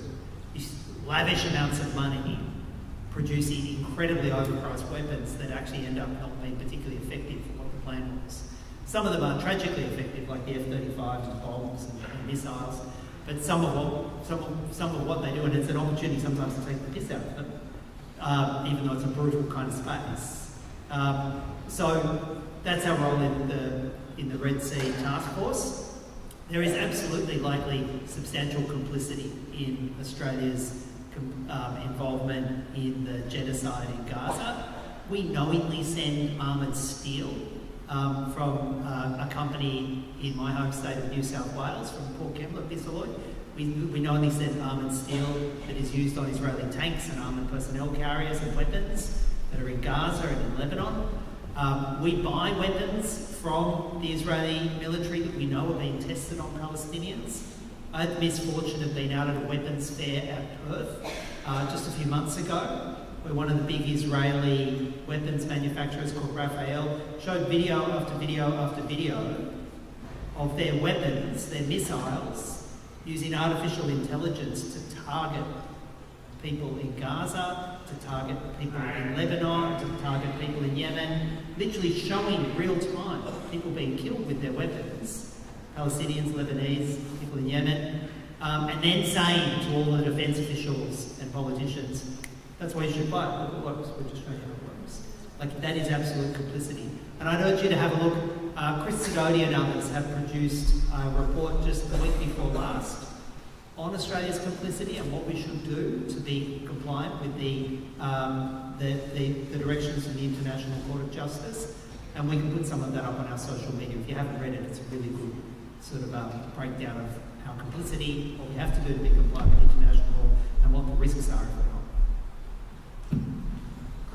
Thanks, David. We have a second question.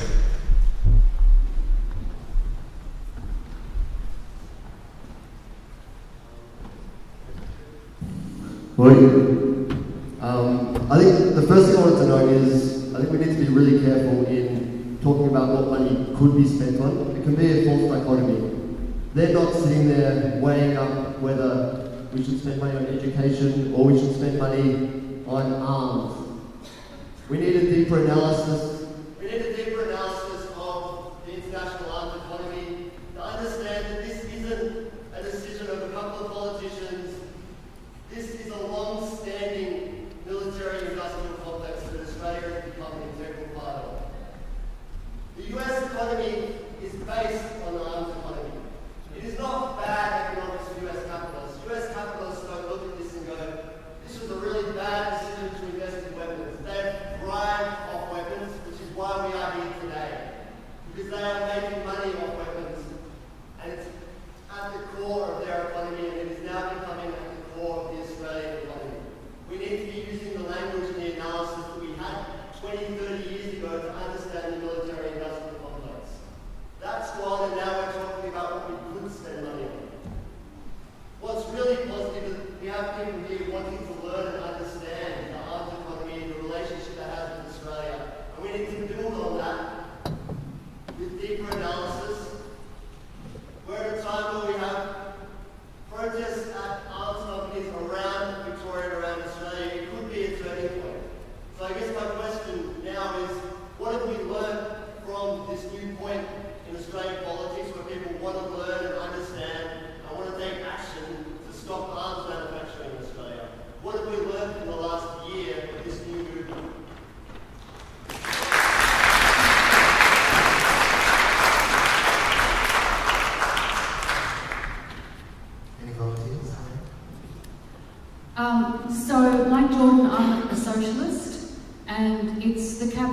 system, this military-industrial complex doesn't just exist in abstract. It exists because we have a capitalist society, and one that at the moment is in deep shit, in deep crisis. And the way to stop it is we need to build a mass movement. We need to get more people out on the streets. We need to empower people. We need to go out of our comfort zones, out of our areas. We need to reach out to people and join with them. I live in Manningham, for example. We've got a group there that works around the issue of Palestine. And there's a lot of people that come to, we have weekly vigils in Manningham on Friday. So we have a lot of people that come to those vigils there that maybe can't come to the Sunday rallies. So we have to think that it can't just happen in the CBD. We have to go out and we have to link up with people that, for whatever reason, maybe they're not as mobile, maybe they're still intimidated by being politically involved. We have to reach out to them. We have to build a mass movement. That's the power that we have. The problem is that most working people don't realise that they can be really powerful when they join together. That's our power. That's what we have to build.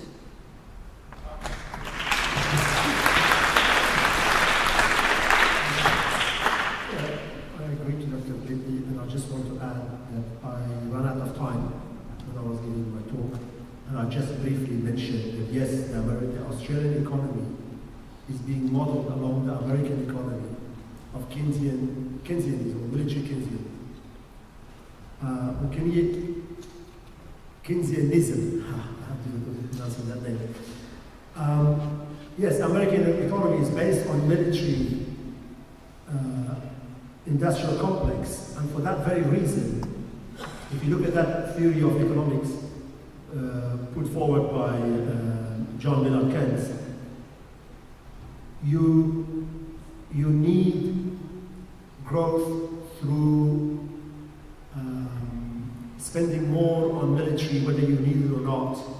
And the Americans have mastered the formula by putting sanctions on certain nations and keeping them for tomorrow, keeping them underdeveloped, and then going in after 10, 20 years in the name of regime change, and then trying to create the so-called democracy, and then spending money and getting their military industrial complex to build the military like they tried to do in Afghanistan, they did it in Iraq, and they're doing it in other countries if they get their way. I totally agree with you that in order for an economy that's based on military, you need military expenditure. And to do that, you need more destruction and death and destroying other armies. You see, I had a friend who works for Al Jazeera, Lawrence Smallman. He went to Baghdad during the war, and he came back and he said, "You will not believe what I found. American units were sponsored by American companies to destroy certain parts of Iraq so they can get contracts to rebuild it. One of them was tanks were given incentives to go over power lines throughout every city, destroy the power lines, because the companies that would then go in and get the contracts would get big revenues from that. Destroying perfectly good Iraqi tanks that could have been used for the Iraqi military were destroyed because then they could buy more weapons. I understand that, and I think the point is that where do we go from here? And that comes through public awareness. We can talk about it, we know it, but do the public know? And how to get that message across to them, how to get them mobilized. Thank you.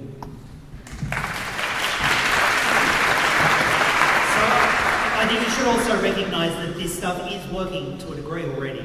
Like the pickets out the front of these manufacturing weapons manufacturers are already having pressure. When that can connect with the workers inside and the unions who represent the workers inside, that's when that can really have significant impact. But can I also say thank you to Naam and all of you, because just yesterday The New South Wales Defence Summit that was going to be held in the middle of Sydney CBD got cancelled because they were worried about land policy.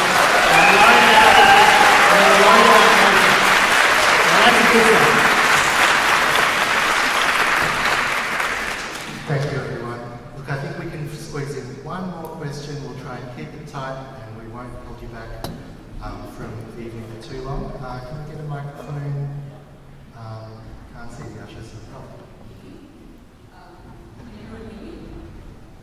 I just wanted to say something about systemic racism. I think that has to be considered to be one of the drivers of how we make decisions in this country. Whose voices are being heard and whose voices are being silenced. We talk about STEM, I'm a STEM person, right?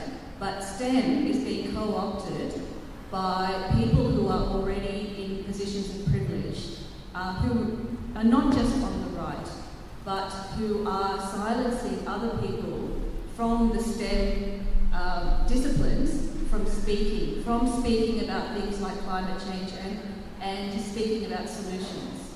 And I think there's something else that's happening too, which is we're talking about analysis and we are talking about solutions, but we do have the oldest, continuous living culture on this land, who for 65,000 years managed to live and coincide with this land well.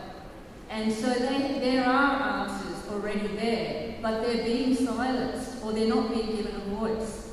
And we also have leaders who have shown themselves to be great leaders who are able to mobilise. The Palestinian Australians in this country in the last year have mobilised so many people towards a cause.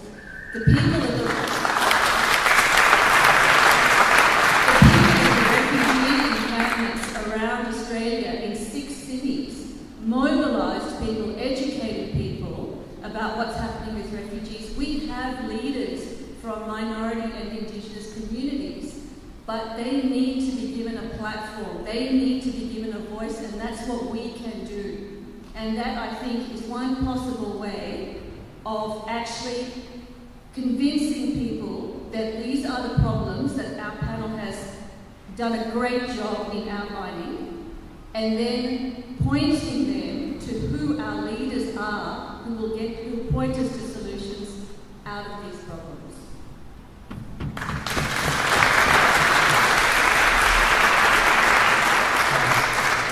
Thank you. I want to just extend us with one extra question. If we can get an usher to the middle at the back. Nora, I saw you had your hand up. Nora? Would you like to ask her a question? Please go ahead. And then we'll wrap up and send you home.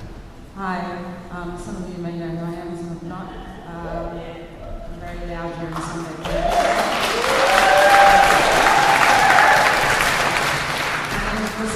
First of all, thank you to each of the panelists, thank you to everyone here for committing the time. I know it's been 3 hours plus.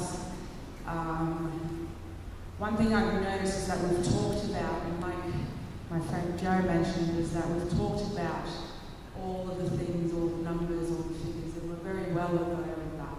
The key question here is, what is it going to take to sanction Israel? What is it going to take to sanction Israel?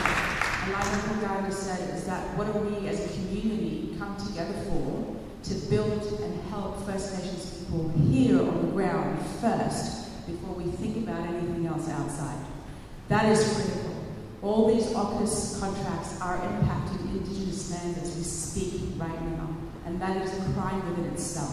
So what do we do as a community? What do we do to stand up every single day and come together and speak to our elected officials, speak to our MPs, demand some sanctions, demand. I just came from work and I had to cover an Israeli airstrike on a residential building that killed 100 Palestinians. In one strike, all civilians. We've noticed this for over a year now. We've noticed that Israel has banned UNRWA, a UN-sanctioned organization to support and assist Palestinian refugees. That in itself is illegal under international law. So I'm asking you, each of you, what is it that is going to take for us as a community Two, one, especially our Muslim community. As a Muslim member, I'm very, very open to saying this. Our Muslim community has become so apathetic that it needs to stand up and rise up against this injustice. But all of us, whether we're Christian, Jew, Muslim, atheist, whatever it is our political position, we need to be able to stand up. So, if you are a business owner, cancel your contracts with Pepsi and Cola. If you're a business owner, pay those taxes. If you are a teacher, teach your students. If you are a musician, stop playing with bands that are apathetic with Israeli organizations. There is so much that we can do, and we have the collective power to do it. So I beseech you as panelists, in your power and in your ability to reach out to individuals, get them to hit the target. It's the pockets. When we hit their pockets, it's done. They are down for it. So that's what I'm going to say.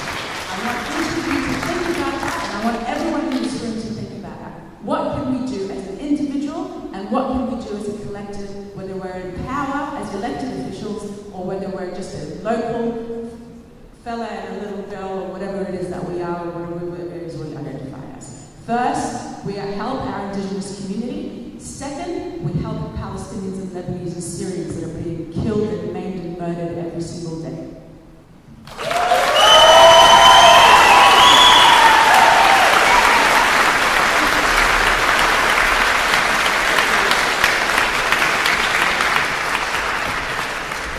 Thank you for that. That was amazing.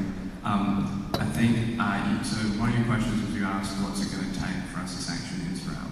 And I don't think it's going to happen because it threatens global capital too much, and it's us. And I know we've got Dave from the Greens, I'm a Victorian socialist. This kind of stuff isn't going to stop by voting for politicians. It's going to stop because we make it stop as individuals, collectively. Again, sorry to bang on about South Africa. Australian trade unionists stopping stuff and going on boats to South Africa. That didn't stop it. It was only a bunch of violence, other stuff. Great, excellent. Stopped it though. The government didn't stop it. We didn't ask the government to save us and stop apartheid. We just stopped it ourselves. So I think we've got it, and we can see it. We can see it happen with disrupt land forces and stuff. When the government is spending money, when we are literally disrupting the flow of capital through just going setting bombing people in other countries and all that kind of stuff. When we are disrupting the things that make them rich and make them profit, that's what actually stops this kind of stuff. So I don't know if us petitioning politicians to sanction Israel is going to help anything. I think it's worth it. I don't think people should not do that. I think us forcing that to happen, skipping the government, stopping relying on them being our saviours is what's going to stop this.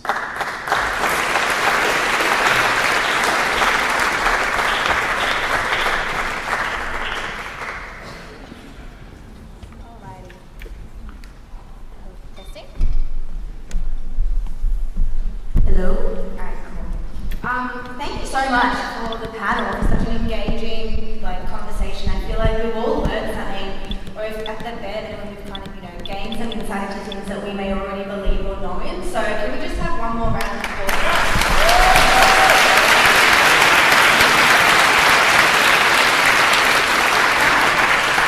So that concludes our event for tonight. So as usual, there are just some thank yous that are to be had. So first of all, we'd just like to thank all of our speakers and panelists. Like, you guys have really brought this together and you've made this so smooth. You've brought so many perspectives and we really, really appreciate all of you taking the time out to be involved. So thank you very much for that.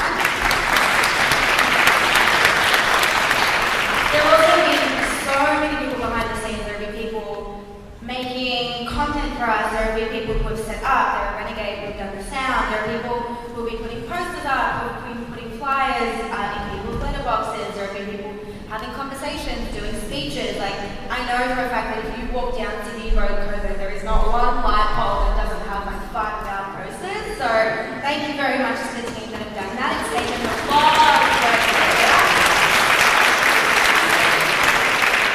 And finally, obviously, thank you guys. I'm not kidding. We were not this hopeful. We have had such an amazing turnout. We've had such good engagement. I can tell that we all want to be here. Our whole a community event where we have people who may not necessarily be involved otherwise come in, and we've seen that, and we are so appreciative. It's given us so much hope for change because this is how conversations start, this is how change starts. So thank you so much. All of you. We will be giving out some action flyers because obviously we get a lot of questions as to what's next, what do we do, where do we know how to kind of go forward. So we'll be giving out some flyers at the door as you walk out with action points at different levels. So please take one and please do them because it's so important. We've heard the information, we need to be putting it into action. That being said, specifically, you guys have heard the word picketing. We have a picket coming up at Electromold, which is a factory in Thomastown that is key in the manufacturing of the F-35 jets that we've heard so much about today. So we will be picketing as a community on the 15th of November. There will also be flyers going out for those. So please come and join us if you can. We need our community to be coming out and being involved in things like this because, again, like we've heard, this is how change happens. We need to be the ones driving this stuff. So thank you. Before I let you go, I just want to pose a couple of questions. So we need to just keep thinking and keep having these conversations. Have a think about what role you as an individual have played coming to this event today. Have a think about where these weapons are currently being made in our communities as well as where they're being used. It is so important that we as a community come together to have collective change and collective movement because together we are so much stronger and together is where we're going to be kind of, I guess, making the most progress. So once again, thank you so much and have a great night. There are food trucks still out here.